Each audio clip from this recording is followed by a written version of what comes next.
మొదటి దినాన్ని ఈ నెలంతటి కొరకు దేవుడు సిద్ధపరిచిన వాగ్దానము డానియేలు గ్రంథము 3వ అధ్యాయము 29వ వచనము నేను చదువుతా ఉన్నాను. కాగా నేను ఒక శాసనము నియమించి ఉన్నాను, అదేమనగా ఈ విధముగా రక్షించుటకు సమర్థుడగు దేవుడు గాక మరి ఏ దేవుడును లేడు. ఆమేన్. ఈ విధముగా రక్షించుటకు సమర్థుడగు దేవుడు గాక మరి ఏ దేవుడును లేడు. ఈ వాగ్దానాన్ని దేవుడిచ్చినప్పుడు నేను ఆలోచిస్తూ వచ్చాను, ప్రభు ఏంటి దీనిలో ఉన్న అర్థము అన్నప్పుడు ఇది మనందరికీ సుపరిచితమే. చాలాసార్లు ఈ వాక్య భాగాన్ని మనం ధ్యానం చేసాము. షద్రకు, మెషకు, అబేద్నగో అనే ముగ్గురు దేవుని దాసుల యొక్క జీవితంలో జరిగిన ఒక అద్భుతం మనము చూస్తూ వస్తాం. అక్కడ అగ్నిగుండంలో నుంచి కాపాడి భద్రపరిచిన దేవుని బిడ్డల యొక్క జీవితాల గురించి మనం చూస్తాం. నేను ఈ మే నెల అంటే ఫుల్ ఎండలు కదా, ఫుల్గా ఉంటాయి, మామూలుగా ఉంటాయి. ఇప్పటికే చాలా భయంకరంగా ఉన్నాయి. ఈ నెల నెక్స్ట్ మంత్ అంతా గట్టిగా ఉంటాయి. ఈ అగ్నిగుండములో నుంచి కాపాడిన దేవుడు ఈ మే నెలలో కూడా మనల్ని అగ్ని లాంటి ఎండ వేడి నుంచి కాపాడడానికి శక్తివంతుడు, సమర్థుడు అని దేవుడు నాకు ఆ మాట జ్ఞాపకం చేస్తూ వచ్చారు. ఆమేన్. నిజంగా ఇప్పుడు ఏసీస్ అవి లేని వాళ్ళ పరిస్థితి ఏంటో నాకైతే అర్థం కావట్లే. ఉన్న వాళ్ళే చాలా కష్టపడుతున్నాం, లేని వాళ్ళ పరిస్థితి ఏంటి అని ఆలోచిస్తే నిజంగా చాలా బాధ అనిపిస్తూ ఉంది, చాలా భయం కూడా వేస్తూ ఉంది. ఎందుకంటే అంత భయంకరమైన వేడి, ఈ ఎండ వేడినే మనం తట్టుకోలేకపోతున్నాం. 12 o'clock అట్లా బయటికి వెళ్ళి ఏదైనా తీసుకురమ్మంటే అసలు వెళ్ళే పరిస్థితి లేదు. బయటికి వెళ్తే ఇంటికి వచ్చేసరికి ఆ ఫేస్ బర్న్ అయిపోతుందా, కాలిపోతుందా అన్న ఫీలింగ్లో ఉంటుంది. అంత భయంకరమైన వేడి, ఎండ తీవ్రత, గాళ్ళు, వేడి గాళ్ళు, హీట్ వేవ్స్ అంటున్నారు. ఇదివరకు ఎప్పుడు నేను అంతలా వినలేదు.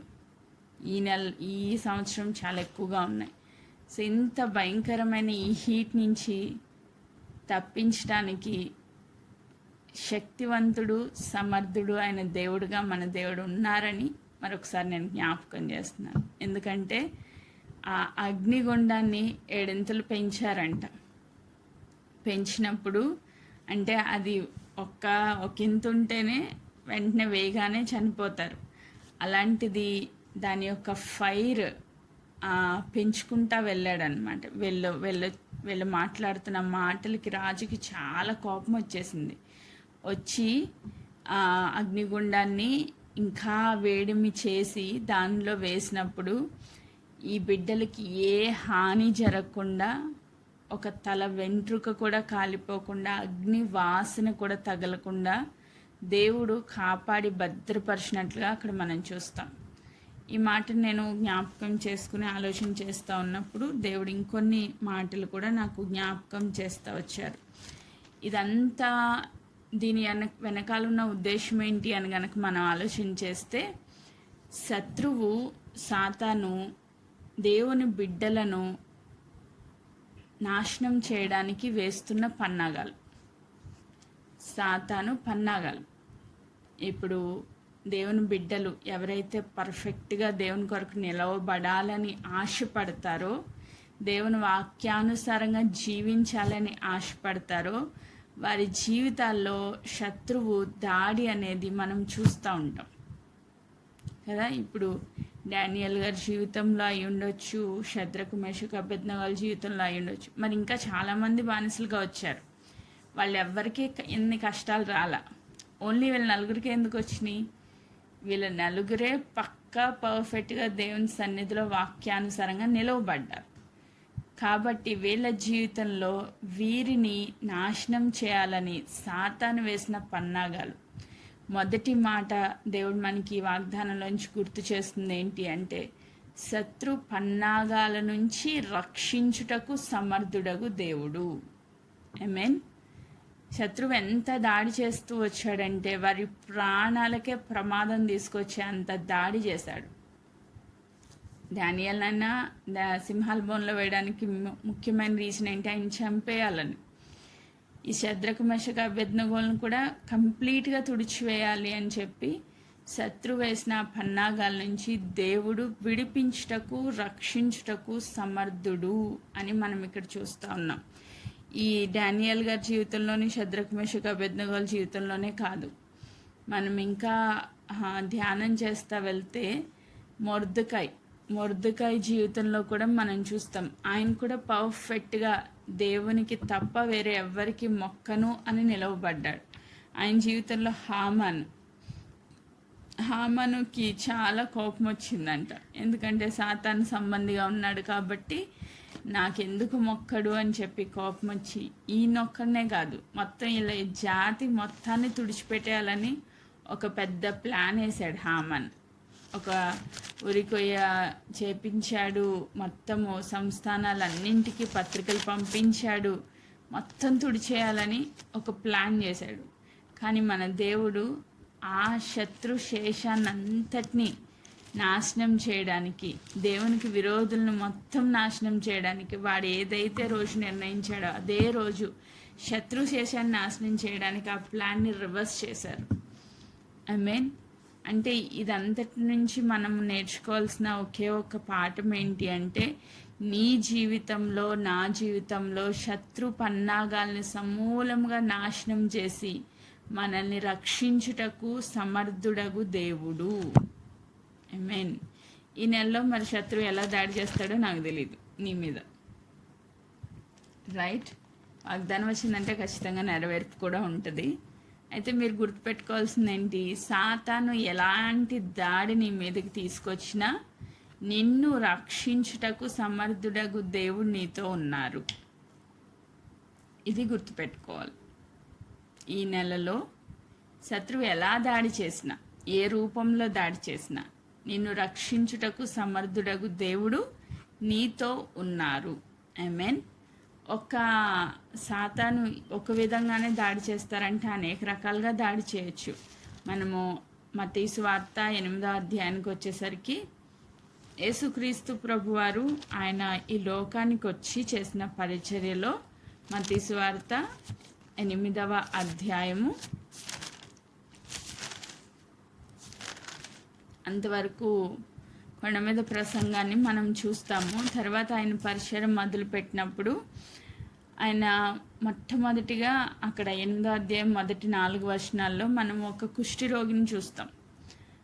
ఆయన అంటారు దేవుని సన్నిధికి, అంటే ఆయన దేవుని దగ్గరికి వచ్చి, నీకు ఇష్టమైతే నన్ను శుద్ధునిగా చేయి అంటే, ఆయన ఎంత భయంకరమైన వ్యాధితో ఉన్నాడంటే, వెలివేయబడిన స్థితిలో, ఊరికి దూరంగా, ఎవరిని ముట్టుకోకూడదు, ఎవరితో మాట్లాడకూడదు, ఎవరితో స్నేహం చేయకూడదు, అంటే కంప్లీట్గా త్రోసివేయబడిన స్థితిలో ఉన్న ఆ వ్యక్తి జీవితంలో ఆ అనారోగ్యం అనే కాడిని, ఆ బలహీనత అనే కాడిని దేవుని మనుషులకు దూరంగా, ఊరికి దూరంగా, కుటుంబానికి దూరంగా నెట్టివేయబడిన స్థితిలోనికి తీసుకుని వెళ్ళిన ఆ అనారోగ్యం నుంచి విడుదల కొరకు యేసుక్రీస్తు ప్రభు దగ్గరికి వచ్చి ఆయన వేడుకుంటా ఉన్నాడు. వేడుకుంటా ఉన్నప్పుడు వెంటనే ప్రభు చెప్తారు 3వ వచనం, అందుకు ఆయన చేయి చాపి వానిని ముట్టి, నాకు ఇష్టమే, నువ్వు శుద్ధుని కమ్మని చెప్పాను. అంటే ఒక అనారోగ్యం కూడా స్వస్థపరుచుటకు మన దేవుడు శక్తివంతుడు, సమర్థుడు. మన జీవితంలో దాడి ఏ విధంగానైనా జరగచ్చు. అది శత్రువు ఒకవేళ శద్రకు మేషక అబేద్నెగోల్ని నాశనం చేయాలని ఒక ప్లాన్తో, పన్నాగంతో ఏకంగా ఫైనల్ దాడే చేశాడు. కానీ ఇక్కడ అనారోగ్యపు దాడి మనం చూస్తాం. యేసుక్రీస్తు ప్రభువారు ఈ లోకంలోనికి వచ్చింది ఆయన బిడ్డలను విడిపించడానికి, అనారోగ్యం అనే కాడి నుంచి విడిపించడానికి ఆయన శక్తివంతుడు, సమర్థుడు. మనం ఎంతో పరిచర్యలో అనేక మంది అనారోగ్యాలను స్వస్థపరిచినట్లుగా చూస్తాం. ఇక్కడ కుష్ఠిరోగి యొక్క సాక్ష్యాన్ని మనం వింటున్నాం. వెంటనే తక్షణమే వాని కుష్ఠిరోగము శుద్ధి ఆయను. ఐ మీన్ వెంటనే కుష్ఠరోగి స్వస్థపరచబడ్డాడంట. 9వ అధ్యాయం మొదటి భాగంలో చూస్తే అక్కడ పక్షవాయువు కలిగిన వ్యక్తి స్వస్థపరచబడ్డాడు. అలా మనం చదువుకుంటూ పోతే గుడ్డివారు, కుంటివారు, కుష్ఠరోగులు, ఏ విధమైన అనారోగ్యమైన, రక్తస్రావం కలిగిన స్త్రీ, ఏ విధమైన అనారోగ్యమైన దేవుని యొద్దకు విశ్వాసంతో వచ్చినప్పుడు వారికి విడుదల వచ్చింది. ఆమేన్. స్వస్థత వచ్చింది. అంటే దీన్ని బట్టి మనకు అర్థం అవ్వాల్సింది ఏంటి అంటే, అనారోగ్యాల నుంచి విడిపించడానికి, రక్షించడానికి మన దేవుడు శక్తివంతుడు, సమర్థుడు. ఆమేన్.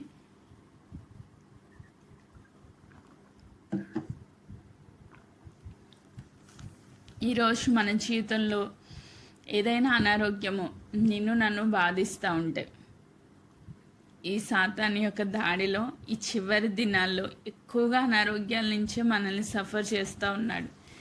ఎవరిని కదిలించినా ఏదో ఒక హెల్త్ ఇష్యూ చెప్తూనే ఉంటారు.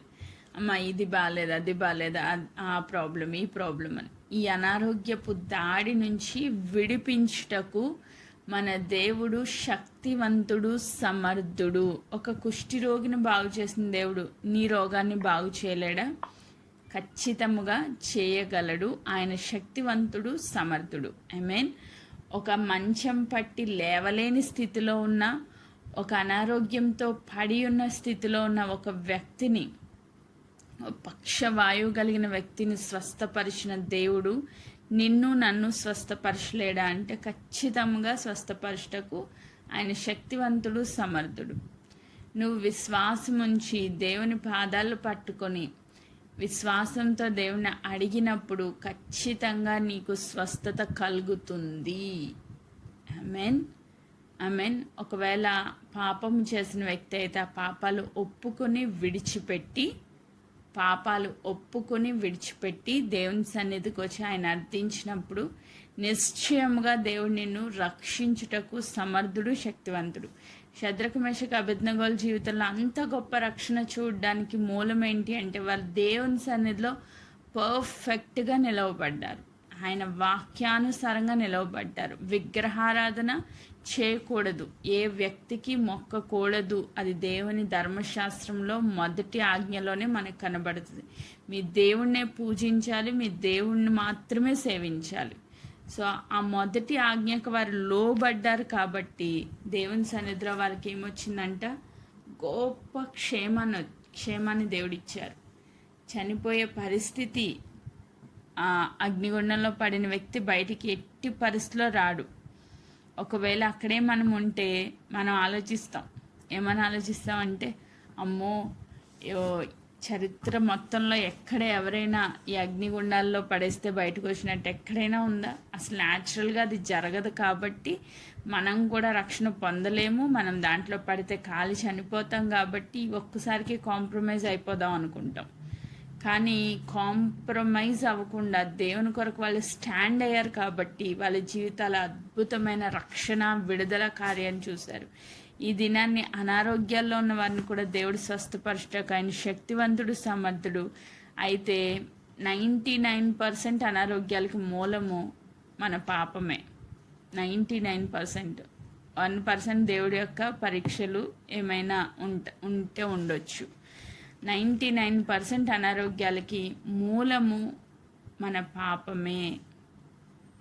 కాబట్టి ఒకవేళ మనం ఏదైనా తప్పిదాలు చేస్తూ ఉంటే ఒప్పుకొని విడిచిపెట్టి దేవుని తట్టు సంపూర్ణంగా తిరిగి ఆయన సన్నిధిలో మనం వేడుకుంటే నిశ్చయముగా దేవుడు నిన్ను రక్షించుటకు ఆయన సమర్థుడు, శక్తివంతుడు. ఆమేన్. Praise God. అనారోగ్యాల నుంచి విడిపించగలిగిన దేవుడు, శత్రు పన్నాగాల నుంచి రక్షించే దేవుడు. అండ్ థర్డ్ వన్, మూడవదిగా దేవుడు నాకు జ్ఞాపకం చేస్తూ వచ్చింది, మన జీవితాల్లో సాతాను దురాత్మల చేత కూడా దాడి చేస్తూ ఉంటాడు.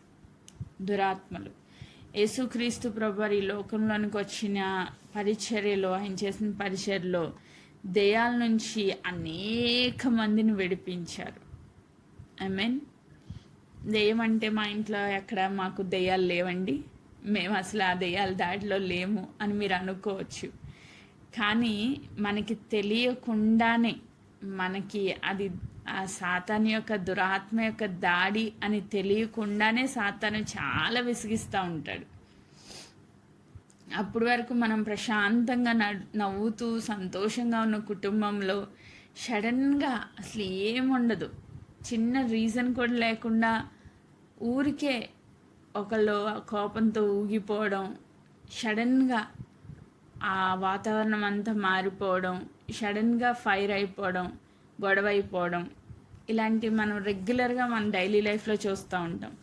ఎందుకు ఇప్పటి వరకు బాగానే ఉన్నారు కదా, సడన్గా ఎందుకు మారిపోయారు? అమ్మ మ్యూట్ చేయండి. సడన్గా ఎందుకు మారిపోయాడు ఈ వ్యక్తి, సడన్గా ఎందుకు ఇలా మాట్లాడుతున్నాడు అని మనము ఆలోచన చేస్తే మనకేం అర్థం కాదు. అంతవరకు మంచిగా మాట్లాడతారు, అంతవరకు బాగుంటారు, అంతవరకు ప్రేమగా ఉంటారు. సడన్ చేంజ్ అన్నమాట. ఒక నిమిషంలో ఫేస్ అంతా మారిపోద్ది, కోపంతో ఊగిపోవడం, రకరకాలుగా తిట్టడం. అంటే ఆ వెనకాల ఎవరు పనిచేస్తున్నారు? ఆ వ్యక్తి కాదు, ఆ వ్యక్తిలో దురాత్మ పనిచేస్తుందని మనకు అర్థం అవ్వాలి. ఇంటిలో గొడవలు పెట్టడం, చిరాకు పెట్టడం, ఫ్యామిలీస్ మధ్యలో సమాధానం లేకుండా, బిడ్డల మధ్యలో సమాధానం లేకుండా వేడెక్కిన వాతావరణం వస్తుంది అంటే ఖచ్చితంగా అక్కడ దురాత్మ యొక్క దాడి జరుగుతుంది, సాతాను యొక్క దాడి జరుగుతుంది అని మనం గుర్తుపెట్టుకోవాలి. దెయ్యం పట్టిన వాళ్ళు అంటే ఏదో సమాధుల్లోకి వెళ్ళి పిచ్చి పిచ్చిగా బిహేవ్ చేస్తూ అలాగే కాదు. మన ఇంటిలో మన భర్తలో పనిచేయచ్చు, మన బిడ్డల్లో పనిచేయచ్చు, మనలోనే పనిచేయచ్చు. ఒక్కొక్కసారి మనమే ఎందుకు ఫైర్ అవుతామో కూడా అర్థం కాదు. సడన్గా కోపం వచ్చేస్తుంది. అప్పటి వరకు ప్రశాంతంగా ఉన్న ఇంటిని మనమే పాడు చేసుకుంటూ ఉంటాం. అంటే శత్రువు యొక్క దాడి ఏ రూపంలో ఏ వ్యక్తిలో నుంచైనా పని చేయొచ్చు. కాబట్టి వాటన్నింటి నుంచి కూడా విడిపించుటకు మన దేవుడు శక్తివంతుడు, సమర్థుడు. అలా విడుదల పొందాలి అంటే ఏం చేయాలి? మనమేం చేయాలి అంటే ప్రతి ఉదయకాలమే లెగిసి రక్త కంచె ప్రార్థన చేసుకోండి అని నేను చాలాసార్లు చెప్పాను. మరలా దేవుని నామం పేరిట మరొకసారి ప్రేమపూర్వకంగా మీకు విన్నవించుకుంటున్నాను. మీ కుటుంబాల్లో గొడవలు లేకుండా, మీ కుటుంబాల్లో శాంతి సమాధానం కలిగి, మన దేవుని యొక్క భద్రతా వలయంలో మనం కాపాడబడాలి అంటే ప్రతి ఉదయము లేచి గ్రూప్కి రాక మునిపే దేవుని సన్నిధిలో మీ రక్త కంచె ప్రార్థన చేసుకోండి. అయ్యా, ఈ దినమంతా మా గృహము చుట్టూ నీ రక్తమును విశ్వాసంతో మేము ప్రోక్షించుకుంటున్నాము. ఏ శత్రువు మా కుటుంబంలో కానీ, మా బిడ్డల్లోని కానీ, మా భర్తలోని కానీ చొరపడకుండా వారిపై నీ రక్తపు ముద్ర మేము విశ్వాసంతో వేసుకుంటున్నాము. తండ్రి, దినమంతటికీ కావలసిన భద్రత, క్షేమము, కాపుదల మీరు మాకు దయచేయండి అని మనము ప్రార్థన చేయాలి. ఒక తల్లిగా, ఒక భార్యగా మన కుటుంబానికి మనమే కాపలా ఉండేవాళ్ళం. ఆమేన్. దేవుని సన్నిధిలో నువ్వు చేసే ఆ ప్రార్థన ఒక వాచ్మెన్ డ్యూటీ అన్నమాట. దేవుడు మనకి అప్పగించింది అనుకోండి. దేవుడి సన్నిధిలో విశ్వాసంతో నువ్వు చేసే ఆ మొదటి ప్రార్థన దినం అంతటికీ కాపుదలిస్తుంది. ఆమేన్. దేవుని సన్నిధిలో విశ్వాసంతో నువ్వు చేసే ప్రార్థన, నీ కుటుంబం చుట్టూ నువ్వు కంచి వేసుకోకపోతే ఆ దినమంతా శత్రుదాడి నుంచి నిన్నెవ్వడు కాపాడలేడు. నువ్వు ప్రార్థన చేయాలి దేవుని సన్నిధిలోకి వెళ్ళి, దేవుని యొక్క ప్రొటెక్షన్ కొరకు, దేవుని యొక్క భద్రత కొరకు, దేవుని యొక్క కాపుదల కొరకు, ప్రతి ఉదయకాలం కుటుంబ క్షేమం కొరకు, బిడ్డల క్షేమం కొరకు నువ్వు ప్రార్థన చేసే వ్యక్తిగా ఉంటే నిన్ను సాతాను పెద్దగా విసిగించడు. అప్పటి వరకు బాగానే ఉన్నాడు, సడన్గా ఫీవర్ వచ్చేసింది. అప్పటి వరకు బాగానే ఉన్నాడు, సడన్గా జలుబు వచ్చేసింది. ఎందుకు సడన్గా వచ్చేస్తుంది? సడన్గా సాతాను దాడి చేస్తున్నాడు. అంటే దాన్ని నువ్వు ఎదుర్కోవడానికి ఉదయకాలం నువ్వు కంచి వేయలా, నువ్వు ప్రార్థన చేయలా, నీ బిడ్డల కోసం, నీ భర్త కోసం ప్రార్థన చేయాల, నీ కుటుంబం కోసం ప్రార్థన చేయాల. మరి ఎవరు దానికి జవాబు? మనం చూస్తాం డానియల్ గ్రంథంలో షద్రకు, మెషకు, అబేద్నెగోలు, డానియల్ వీళ్ళందరూ ప్రార్థనా పరులు. వారి ప్రార్థనా జీవితం వారు దేవుని సన్నిధిలో పర్ఫెక్ట్గా వాక్యానుసారంగా వారు నిలవబడ్డారు కాబట్టి దేవుడు వారిని కాపాడి భద్రపరుస్తూ వచ్చారు. అగ్నిగుండాల్లోకి వెళ్ళినా కాపాడారు. ఈరోజు నీ జీవితంలో నీ కుటుంబంలో అగ్నిగుండాలు లేకుండా ప్రశాంతంగా ఉండాలంటే, శత్రుదాడి లేకుండా ప్రశాంతంగా ఉండాలంటే ప్రతి ఉదయకాలం నువ్వు ప్రార్థన చేయాల్సిందే. అప్పటికప్పుడు 5 గంటలకు లేచి కళ్ళు నలుపుకుంటా జూమ్ ఆన్ చేయడం కాదు. నేను చాలాసార్లు చెప్పాను, మరొకసారి చెప్తున్నాను, 4:30కే లేవండి. లేచి మీరు ఫ్రెష్ అయ్యి మీ కుటుంబాల కోసం ప్రార్థన చేసుకున్నప్పుడు గ్రూప్కి రండి అని. ప్రార్థన చేయకుండా ఏ రోజు మీరు గ్రూప్కి రావద్దు. సో మీరు ప్రార్థనాపూర్వకంగా ప్రతి ఉదయకాలము శత్రు దాడి మీ ఇంట్లో జరగకుండా, ఏ దయ్యాలు విసిగించకుండా, మీ భర్తల్లో మీ బిడ్డల్లో మీలో పని చేయకుండా దేవుని యొక్క కాపుదల కొరకు ప్రార్థించే తల్లులుగా ఉండాలి. ఆమేన్. అప్పుడు మన దేవుడు ఖచ్చితంగా మనల్ని కాపాడి భద్రపరిచే దేవుడుగా మన జీవితాల్లో ఉంటారు. ఆమేన్. Praise God. నెక్స్ట్ మనకి పేతురు గారి జీవితంలో, అలాగే పౌలు శీలల జీవితంలో కూడా మనం చూస్తాం. పేతురు గారి జీవితంలో అద్భుతమైన కాపుదల. వారికి ఏదైతే శత్రువు పన్నాగాలు పన్ని బందీ గృహశాలల్లో వేసేసాడో మనం చూస్తాము. అపోస్తుల కార్యాలు 4వ అధ్యాయంలో 3వ అధ్యాయంలో ఒక అద్భుతమైన కార్యం జరిగింది. అక్కడ ఏం అద్భుతం? పుట్టుకుంటివాడు స్వస్థత పొందాడు. ఆ పుట్టుకుంటివాడు స్వస్థత పొందాడని వీళ్ళు సంతోషించడం మానేసి ఏం చేశారంట, తీసుకెళ్ళి వాళ్ళని అరెస్ట్ చేశారు. పేతురు గారిని యోహాను గారిని అరెస్ట్ చేశారు. అరెస్ట్ చేసి తీసుకెళ్ళి ఏం చేశారు, జైల్లో వేశారు. జైల్లో వేశారు. అది మనము 11వ వచనం నుంచి మనం చదివితే మనకి కనబడుతుంది. ఆయన చెప్తా ఉంటారు, వీళ్ళకి చాలా కోపం వస్తుంది, వాళ్ళని తీసుకెళ్ళి జైల్లో వేస్తారు. జైల్లో వేసినప్పుడు అద్భుతంగా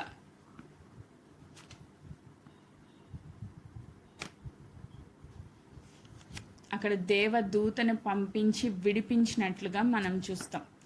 అంటే మనకు ఉన్న ఆ కష్ట స్థితిలో మనం ప్రార్థనాపూర్వకంగా దేవుని సన్నిధిలో ఆయన భద్రతా వలయంలో గనక మనం ఉంటే ఖచ్చితంగా దేవుడు మనల్ని కాపాడడానికి ఆయన దూతల్ని పంపిస్తారు.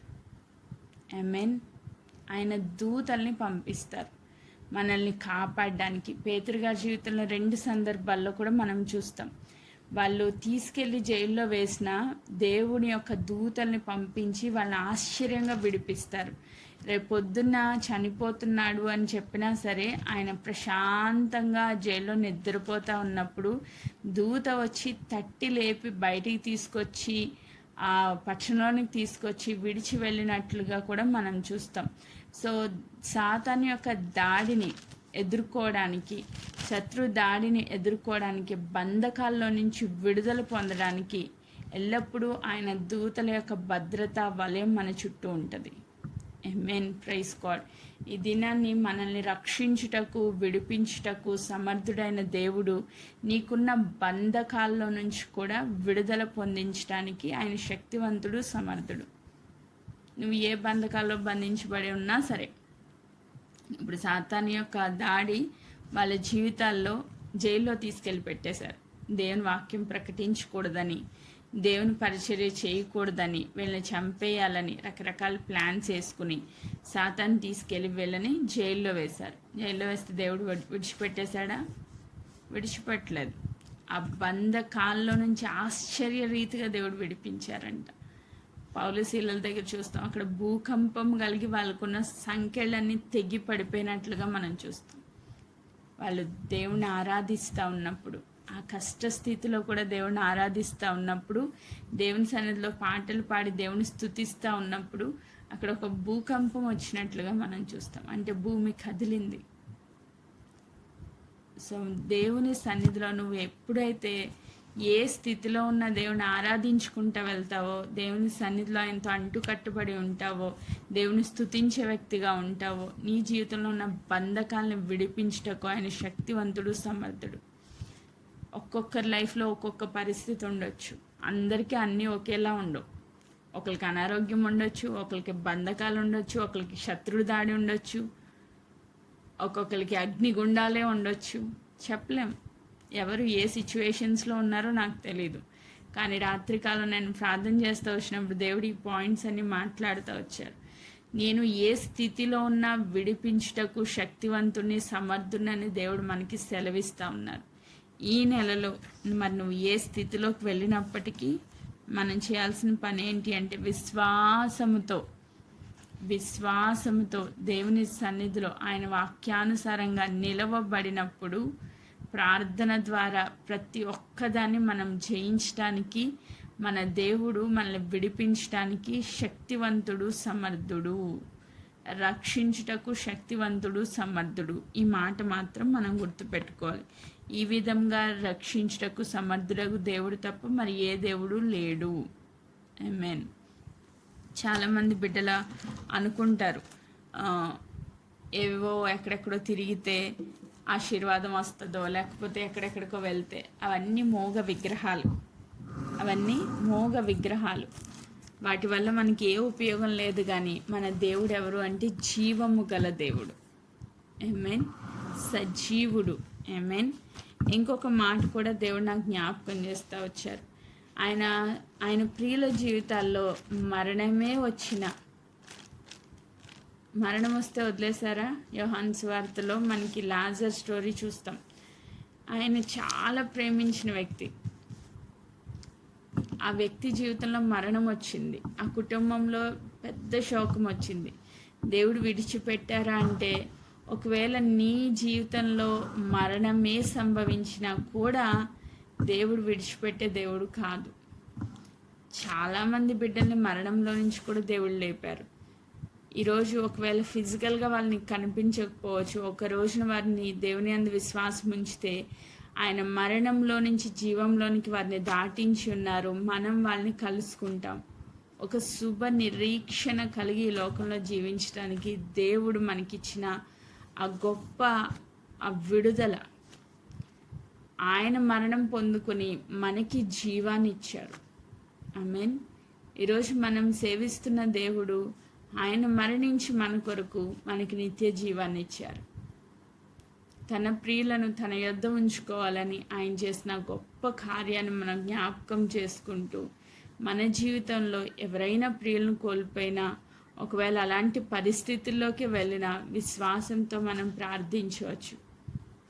దేవుని చిత్తం అయితే ఫిజికల్గా వాళ్ళని లేవనెత్తి మన మధ్యలో సజీవంగా నిలవబెడతారు.